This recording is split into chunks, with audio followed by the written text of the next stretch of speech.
I've chosen to do my presentation on authoritarianism in Thailand. Authoritarianism is on the rise in the nation of the Philippines. Democracy earned in 1986 has faded into President Rodrigo Duterte's demands for obedience. Human rights are being lost, and so many changes have been made to the policies of the 1987 Constitution that it is at times unrecognizable.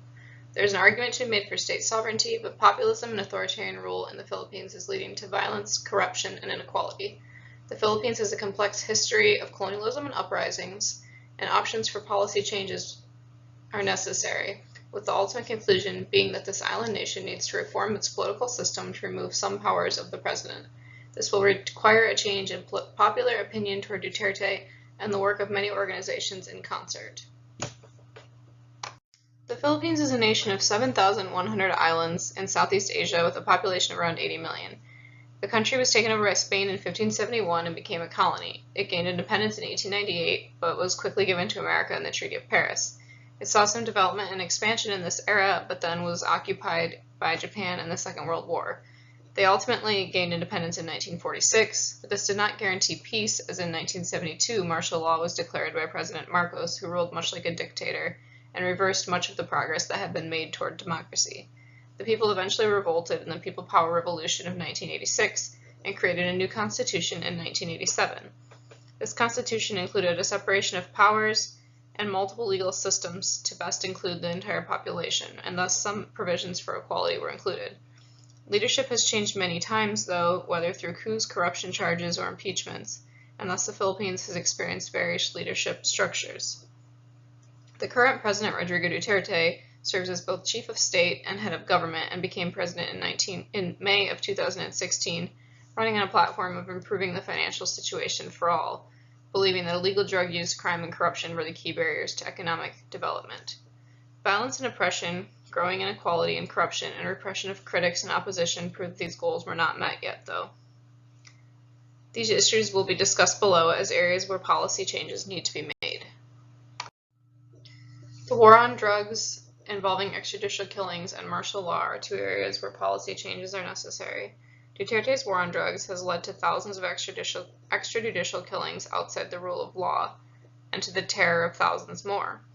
Human Rights Watch in Asia claims that the people coming forward and being punished are not the drug lords, and thus the supply and drug purchases will continue relatively unhindered. Human Rights Watch asks the United Nations to step in, which is a solid policy option. The organization feels that the Duterte administration is failing to protect citizens' basic rights. Vigilante killings are not punished, and bounties are placed on the lives of those suspected to be involved in the drug trade without verification. In December 2018, Duterte declared an extension to the oppressive martial law on the island of Mindanao, which makes up approximately one-third of the country. This decision was made even though the end of an Islamic insurgency had already been declared. He said on the record that he does not need martial law in the rest of the country, as he can already kill whomever he likes without it. Human rights, then, are obviously not adequately being protected. Women have been especially targeted, and any women who speak out belittled. A change in leadership is the clearest necessity in the Philippines should they avoid a total slip into authoritarianism. This will require people speaking out, as they did in the 1986 rebellion. In March 2018, Filipino Supreme Court Chief Justice Maria Lourdes-Sereno did speak out, telling citizens not to be passive spectators, but again was immediately targeted by the government. She was quoted saying, "The current state of the nation is one where perceived enemies of the dominant order are considered fair game for harassment, intimidation, and persecution." And this quote adequately sums up the work that is ahead of those fighting violence and oppression under Duterte's authoritarianism. Inequality and corruption are another area in which policy change is necessary.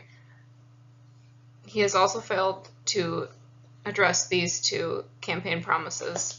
President Duterte has used constitutional amendments to achieve his personal aims. In 2018, he was working to rewrite the Constitution from 1987 to make the nation more federal and parliamentary under the guise of economic growth, which would have given him extra powers, increased presidential terms, and possibly even canceled midterm elections.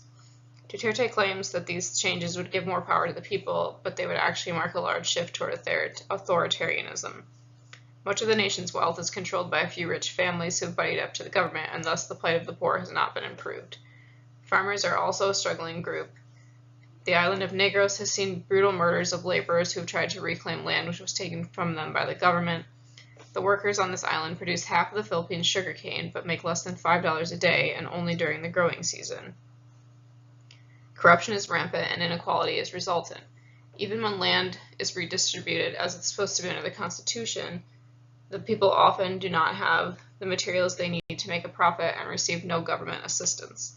With the current leadership and situation, these farmers and so many others living in poverty have little hope for escape. The repression of critics is a final place where policy change is necessary. Duterte has repressed the media and those opposed to him in any way. There is an article in the Taipei Times in February of 2019 discussing the sentencing of a Philippine journalist named Maria Ressa. If convicted, she would face up to 15 years in prison, and she's being arrested on charges of libel.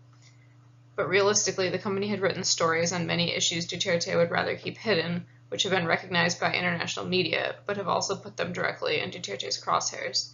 Many of the president's critics will point out that jailing those in opposition to himself is a common occurrence in the Duterte administration, and that this is certainly authoritarian in nature. In 2009, 34 journalists were brutally murdered on their way to cover an election story in a massacre, and thus this is not the first journalist to be targeted. Amnesty International has voiced their concerns over several senators who have been killed on similar charges. And the United Nations Human Rights Council wants to open a vote to open an investigation, and so policy changes are necessary to stop the suppression of rights to free speech and information. Public perception of Duterte needs to change so that he and his administration can be targeted and new leadership can take over. This will require many groups and organizations working together in concert. One option is intervention by outside powers. The UN Human Rights Council did open an investigation in response to the arresting of journalists, but not all world powers are members. The United States, for example, withdrew, and action will likely be more effective if many democratic powers can come together here. The Filipino people may also need to revolt themselves, or at the very least use organization and collective action groups to begin a campaign against the current leadership.